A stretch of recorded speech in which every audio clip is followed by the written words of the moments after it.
Hello and welcome to Maluka IAS.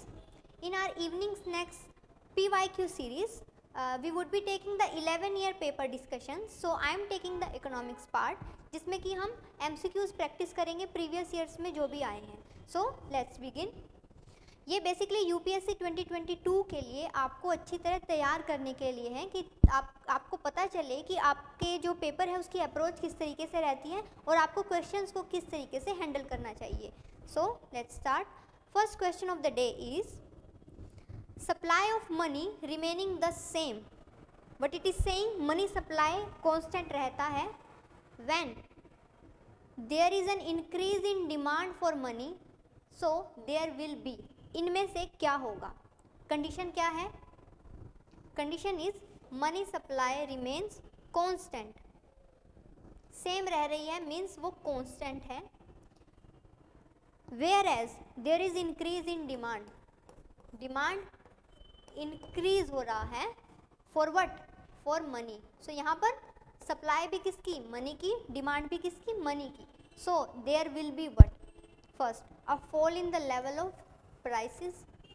But it is saying कि जो price level है वो कम हो जाएगा. अब मुझे बताइए कंडीशन सीधा सीधा क्या बोल रहा है? कंडीशन बोल रहा है कि जो सप्लाई ऑफ मनी है वो कांस्टेंट है, demand for money is increasing. अब किसी भी पर्टिकुलर थिंग की डिमांड बहुत ज़्यादा है. जब डिमांड बहुत ज़्यादा है तो मुझे बताइए, खुद से सोचिए, उसका प्राइस इंक्रीज होगा या उसका प्राइस रिड्यूस होगा? मान लीजिए ये एक पर्टिकुलर पेन है और इसकी डिमांड जो है 5 पर्सन्स कर रहे हैं. जब 5 पर्सन इसकी डिमांड कर रहे हैं तो बेस्ट प्राइस, ज़्यादा प्राइस मुझे किससे मिलेगा? मैं उसे ही इसे सेल करूँगी. मीन्स सप्लाई लिमिटेड है या कांस्टेंट है, डिमांड बहुत ज़्यादा है तो प्राइस बढ़ने वाला है. If the price is increasing, so the first statement is wrong because demand के साथ डिमांड बढ़ेगी, प्राइस बढ़ेगा, गिरेगा नहीं. Second statement, an increase in the rate of interest. अब देखिए लॉजिक क्या होता है कि जब same statement increase and decrease तो इसका मतलब कॉन्ट्राडिक्टरी स्टेटमेंट अगर आपको किसी ऑप्शन में मिल जाती है तो 100% श्योरिटी है कि आपका जो आंसर होगा वो उस कॉन्ट्राडिक्टरी स्टेटमेंट उन दोनों में से कोई एक ही होगा, क्योंकि दोनों में से एक टाइम पर एक ही राइट हो सकती है. और जो एग्जामिनर हैं उन्होंने ऑप्शन बनाते बनाते सही आंसर को तो रख दिया, एक एक्स्ट्रा ऑप्शन बनाने के लिए उन्होंने जस्ट वर्ड्स को क्या है थोड़ा सा एक तरीके से अपनी तरीके से ही उन्होंने मॉडिफाई कर लिया.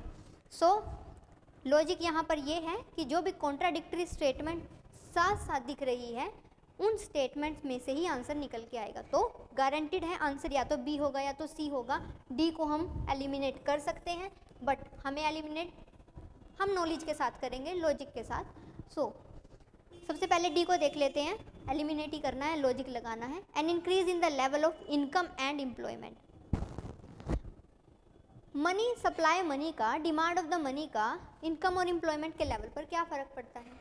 अब मुझे बताइए, सप्लाई ऑफ मनी कांस्टेंट है, डिमांड इंक्रीज हो रहा है, प्राइस इंक्रीज हो रहा है, तो उस केस में लेवल ऑफ इनकम इंक्रीज थोड़ी होगा.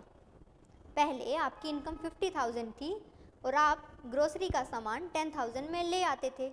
बट अभी क्या हुआ है, ग्रोसरी के सामान की वैल्यू जो है वो इंक्रीज़ हो गई है, उनकी प्राइस राइज हो गया है. तो अभी 50,000 की ही इनकम में ग्रोसरी का सामान 20,000 में आ रहा है. दैट मीन्स आपको प्राइस राइज होने की वजह से इनकम कम हो रही है, इनकम ज़्यादा नहीं हो रही. So statement D is incorrect. So we are left with 2 option B and C. अब मुझे बताइए मनी सप्लाई कांस्टेंट है, डिमांड इंक्रीज हो रहा है, सो उसकी वजह से रेट ऑफ इंटरेस्ट जो है वो इंक्रीज होगा. अगर मार्केट में मनी सप्लाई कांस्टेंट है, अब आप ये लॉजिक समझ लीजिए, तो रेट ऑफ इंटरेस्ट जो है वो इंक्रीज होगा.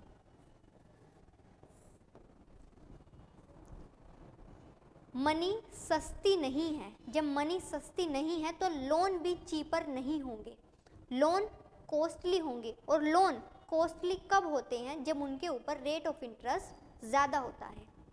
बस आप ये लॉजिक समझ लीजिए। अगर मनी सप्लाई कम है, कम फंड अवेलेबल है, तो लोन भी कम ही अवेलेबल होंगे। और हम कहेंगे कि जो हमें 10% इंटरेस्ट रेट दे सकते हैं वही लोन को अफोर्ड कर सकते हैं। अब जो पर्सन 10% इंटरेस्ट के ऊपर लोन को ले रहा है, उस केस में क्या है? इंटरेस्ट रेट ज़्यादा है। पहले क्या हो रहा था? लोन या फंड अवेलेबल था, इसीलिए जो उसका इंटरेस्ट रेट था वो भी कम था। तो जैसे ही मनी की शॉर्टेज हुई, सप्लाई कांस्टेंट हुई, तो जो लोन की अवेलेबिलिटी है वो भी कम हो जाएगी। इसीलिए हम कहेंगे जो भी लोन लेना चाहता है वो ज़्यादा रेट इंटरेस्ट पर लीजिए। ज़्यादा interest rate means increase in the rate of interest. So simple logic है कि जब डिमांड ज़्यादा है और सप्लाई कम है तो लोन को वही अफोर्ड कर पाएंगे जो कि हाई रेट ऑफ इंटरेस्ट हमें प्रोवाइड करवाएंगे। सो हमारा आंसर हो जाता है B, an increase in the rate of interest. ये आपको एक्सप्लेनेशन दी है जिसको आप देख सकते हो। सेकेंड क्वेश्चन आ जाता है, economic growth in country X will necessarily have to occur if. Economic growth पक्का होगा अगर इनमें से कोई एक कंडीशन फुलफिल हो जाती है।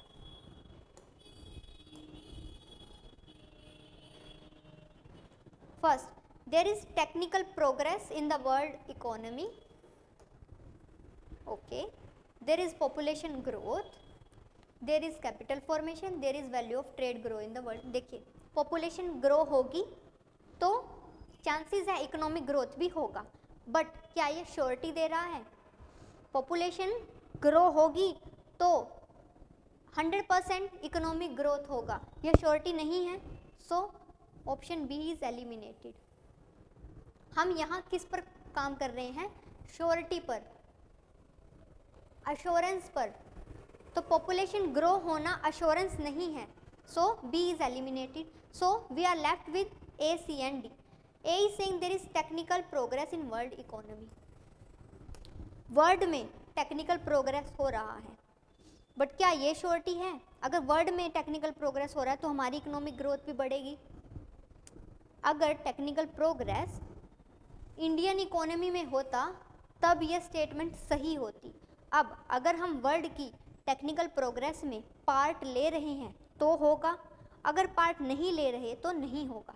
तो इस जो स्टेटमेंट है ये भी हमें डायरेक्टली नहीं जो है इकोनॉमिक ग्रोथ को श्योरिटी दे रही है, अश्योरेंस नहीं दे रही। So A is also eliminated. So we are left with C and D.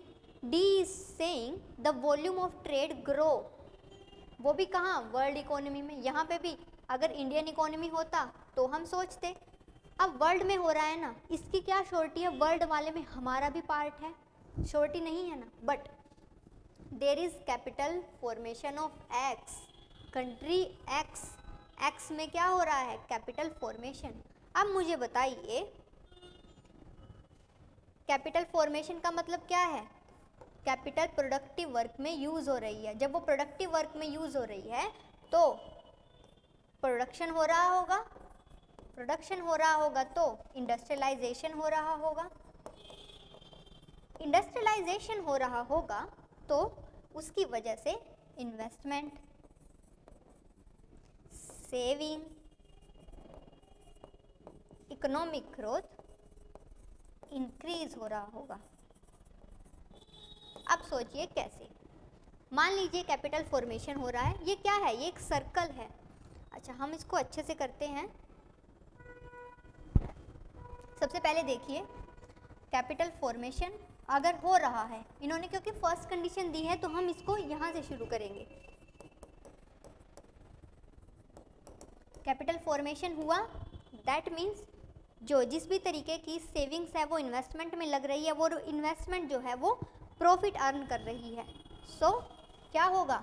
हमारी इकोनॉमी में वो प्रोडक्टिव वर्क में लगेगा तो प्रोडक्शन इंक्रीज होगा। क्यों? क्योंकि एक कैपिटल फॉर्मेशन तभी हो रहा है जब वो इन्वेस्टमेंट अर्न कर रहा है, वो अर्निंग हो रही है।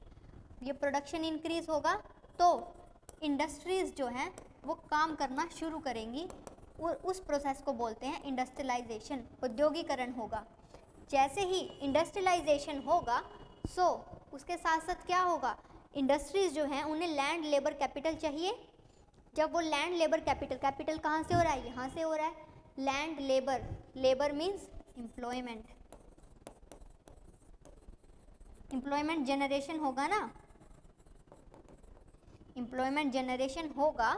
सो इसका मतलब क्या है, जो पब्लिक है उसको जॉब मिलेगी, जॉब मिलेगी, उन्हें सैलरी मिलेगी। जब उन्हें सैलरी मिलेगी तो वो क्या करेंगे, वो डिमांड रेज करेंगे। Demand for what, for consumer goods. Demand for what, for capital goods. Demand करेंगे तो फिर से उस डिमांड को फुलफिल करने के लिए प्रोडक्शन की ज़रूरत होगी। वो साइकिल फिर से चलेगा, जीडीपी रेज होगा ना। GDP raise means economic growth होगा, इकोनॉमिक ग्रोथ होगा कैपिटल फॉर्मेशन होगा। तो ये प्रोसेस क्या कर रही है, ये प्रोसेस कर रही है इकोनॉमिक ग्रोथ। जब ये इकोनॉमिक ग्रोथ को कर रहा है तो there is capital formation of X. यहाँ पे इन्होंने एक्स कंट्री का नाम यूज़ किया है, इसीलिए हमने इस ऑप्शन को लिया है। So our answer is C, there is capital formation of X. So let me tell you, we are launching a GS Foundation batch course for 2023 and 2024, जिसमें कि हमारा प्रीलिम जो है वो गारंटीड होगा। अगर क्लियर नहीं होता है तो आपके पैसे वापस कर दिए जाएंगे। इसमें आपको एनसीईआरटी की क्लासेस दी जाएंगी, करंट अफेयर वीकली बेसिस पर होगा, रिवीजन क्लासेस होंगी, आपको स्टडी मटेरियल दिया जाएगा और डेली आंसर राइटिंग और डेली एमसीक्यू प्रैक्टिस, ताकि आपका एप्टीट्यूड उसी के अकॉर्डिंग सेट हो जाए। सो ये इंग्लिश और हिंदी मीडियम दोनों में होगा, तो आप जल्दी से इनरोल कर लीजिए। नेक्स्ट क्वेश्चन पर हम आते हैं। If the interest rate is decreased in an economy it will. अब मुझे बताइए इंटरेस्ट रेट किसका होगा, जो लोन अवेलेबल, जो फंड अवेलेबल होंगे उनका होगा। ठीक है, ये क्या बोल रहा है कि जो लोन हमें मिलेंगे, जो लोन अवेलेबल होंगे उनका इंटरेस्ट रेट डिक्रीज हो रहा है। अब मुझे बताइए अगर लोन का इंटरेस्ट रेट डिक्रीज हो जाता है मतलब लोन जो है वो चीपर हो जाते हैं। अब लोन चीपर हो जाते हैं तो एक टाइम के लिए आप भी सोचोगे कि क्योंकि लोन चीपर है तो हम भी लोन लेकर या तो हाउसिंग लोन ले लेते हैं या कार लोन ले लेते हैं। मीन्स हम अपने जो कंजम्पशन के एक्सपेंडिचर हैं उनको इंक्रीज़ करते हैं क्योंकि लोन जो है वो चीपर हो गए हैं। Okay, so first statement is saying decrease the consumption expenditure in the economy. अब मुझे बताइए जैसे ही लोन चीपर हुए आपने क्या किया, आपने भी सोचा हम भी अफोर्ड कर सकते हैं तो हमें भी क्या कर देना चाहिए, हाउसिंग लोन या कार लोन ले लेना चाहिए। तो आपके कंजम्पशन एक्सपेंडिचर क्या हुए, इंक्रीज हुए। So statement A is wrong. Next it is saying increase the tax collection of the government. अब मुझे बताइए आपने लोन लिया है, लोन के ऊपर आप अब इंटरेस्ट पे करोगे। ठीक है, जब आप वो इंटरेस्ट पे करोगे तो वो इंटरेस्ट कहाँ चार्ज किया जाएगा, वो प्रॉफिट में से चार्ज किया जाएगा। आप ये दिखाओगे कि लोन की वजह से जो आप इंटरेस्ट पे कर रहे हो वो आपका एक तरीके से एक्सपेंडिचर है। जब वो आपके लिए एक्सपेंडिचर है दैट मीन्स आपकी इनकम उसकी वजह से कम हो जाएगी। क्यों? क्योंकि आपको अपने प्रॉफिट में से अब इंटरेस्ट पे करना पड़ रहा है। जब आपकी इनकम कम हो जाएगी इसका मतलब ये है कि अब आपकी जो आप टैक्स पे कर रहे थे वो टैक्स पे करने की जो आपकी क्वांटिटी है वो भी कम हो जाएगी। मान लीजिए earlier you are having profit 1 lakh, 1 lakh के ऊपर आप लेट्स से सपोज कर रहे हैं हम, आप टैक्स दे रहे थे 5000। अभी क्या हुआ, आपने लोन ले लिया। क्यों? क्योंकि लोन चीपर था। लोन इस प्रॉफिट में से आप क्या कर रहे हो, लोन की अमाउंट को जो है रिड्यूस कर रहे हो। मान लीजिए लोन का इंटरेस्ट जो है आपको देना पड़ रहा है 20,000, आपकी इनकम कितनी बचती है 80,000। इंटरेस्ट टैक्स क्या है, प्रोपोर्शन है with your income.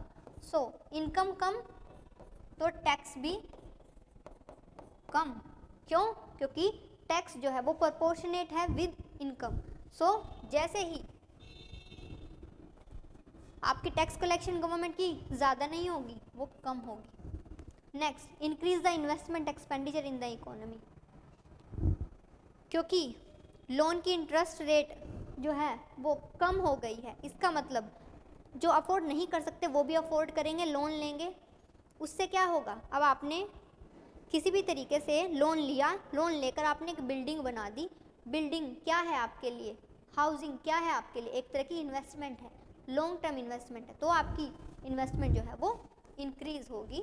So C is the right option. Let's check, increase the investment expenditure in the economy. So let me tell you, we are launching a CSET course जिसको Aditya Chaudhary sir करवाएंगे। इनको 20+ year का experience है। आप जल्दी से enrol कर लीजिए। अगर आपको कोई क्वेरी हो तो आप नीचे दिए गए नंबर्स पर मैसेज या कॉल कर सकते हो। नेक्स्ट आ जाता है, with reference to union budget which of the following is covered under non plan expenditure.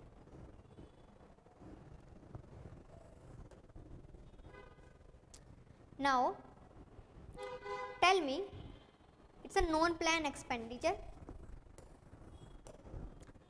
अब हम करते हैं 5 ईयर प्लानिंग, करते थे 5 ईयर प्लानिंग में हम बेसिकली जो अपने प्लान्ड एक्सपेंडिचर होंगे उनको हम डिफाइन करते थे।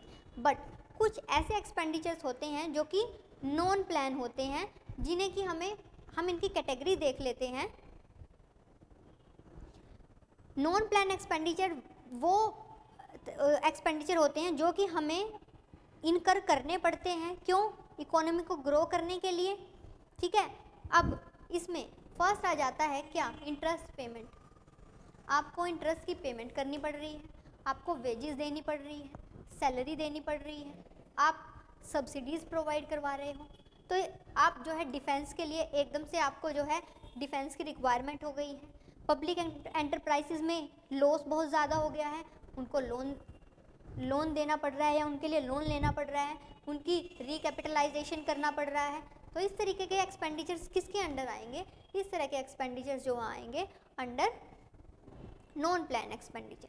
अब हमने देख लिया कौन कौन से नॉन प्लान एक्सपेंडिचर के अंडर आते हैं। तो अब हम देखते हैं, first defence expenditure yes cover होते हैं। इंटरेस्ट पेमेंट, इंटरेस्ट पे करना ही पड़ेगा, कंपल्शन है, होगा। सैलरी एंड पेंशन्स कंपल्शन है, देना पड़ेगा। सब्सिडी ये भी क्या है, एक तरह का कंपल्शन है। अब आप बोलोगे कि सब्सिडी तो कंपल्शन नहीं है। सब्सिडी कंपल्शन है, क्यों? क्योंकि गवर्नमेंट को ये देना ही पड़ेगा, ताकि गवर्नमेंट जो है, जो वीकर सेक्शन है, जो वल्नरेबल सेक्शन है, उनका अपलिफ्टमेंट कर सके। तो इसीलिए हमारा करेक्ट आंसर हो जाएगा 1, 2, 3 and 4। So our correct answer is C, 1, 2, 3 and 4।